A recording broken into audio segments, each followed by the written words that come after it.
సర్వోన్నతుడా తండ్రి కుమార పరిశుద్ధాత్మ తండ్రి దావీదు కుమారుని వందనాలుగైనా ఇదిగో తండ్రి దినవల తండ్రి గట్టి సమయంతో వద్దన్నా సమయాన్ని బట్టి నడుచుకోమన్నామయ్యా నీ దేవదాసుని శ్యామంగా తోడుకొచ్చావు మేమందరూ కార్యపోకుండా వచ్చావు నాయన మంచి మా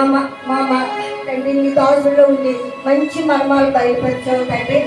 మంచి వాక్కులతో నింపుకున్నాయినా తప్పకుండా నిండిగా నింపుకున్నావు తండ్రి నీ వాక్కు మా పాదాన్ని లేదు మా కావుకు వెలుగన్నావు తండ్రి ఆ ఎలుగులో ప్రతి బిడ్డగా నడిపించిన ఆయన ఈ ఆత్మతో నడిపించదండి ఈ ఆత్మవర్షం బిడ్డల మీద కుమరించిన ఆయన వచ్చిన ప్రతి బిడ్డని దీవించి ఆశీర్వదించి నూరంతా పల్లింపు దయచేతండి బిడ్డలు ఏ సమస్యతో వచ్చారో ఆ సమస్య ఒప్పిడిపోయినట్టుగా విడగొట్టండి ఆయన నిజముగా బలపెట్టిన సమీపంగా ఉన్నావు తండ్రి పర్వతాలు కలిగిన మెట్లో దగ్గర వెళ్ళిన నాకు కుమ్మలించుకోవాలి నాయన నీ కుమ్మ లేకపోతే మేము ఎందుకు పనిచేయను తండ్రి నీ వాక్కు మా పాదాలను చెప్పు మా తావుకు వెలుగాను తండ్రి ఆ ఎలుగులో ప్రతి బిడ్డని నడిపించిన ఆయన ఇగో లక్ష్మి గారిని దర్శించండి కేకుమూడు లక్ష్మి గారి తండ్రి బాలాజీకి ఇవ్వకుండాయినా ఇవ్వకు అన్నిటికంటే ఘనమైందన్నా బాలయ్య భర్త శిరసాయి ఉంటాడన్నా యవనకాలంలో పుట్టిన బిడ్డల బలవంతుల చేతుల్లో బాధవంతి వాళ్ళు ఉన్నారు ఆయన ఆ కుమార్తె తల్లి ఈ రోజు పూజలు పెట్టుకున్నాయా పలహారం పంచిపెట్టింది ఆ తల్లిని దీవించి ఆశీర్వదించి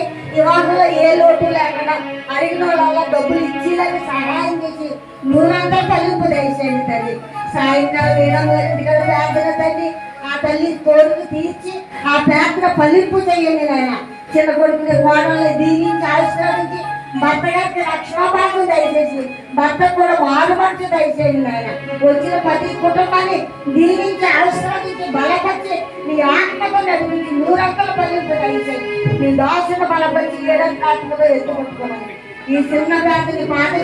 చేర్చుకుని ప్రతి వారు దయచేయమని యేసునామమున వేడుకుంటున్నాను పరమ తండ్రి తండ్రి దేవుని ప్రేమయు ప్రభు యేసుక్రీస్తు వారి కృపా పరిశుద్ధాత్మ ఎల్లప్పుడూ సదా మనందరినీ ఆమేన్.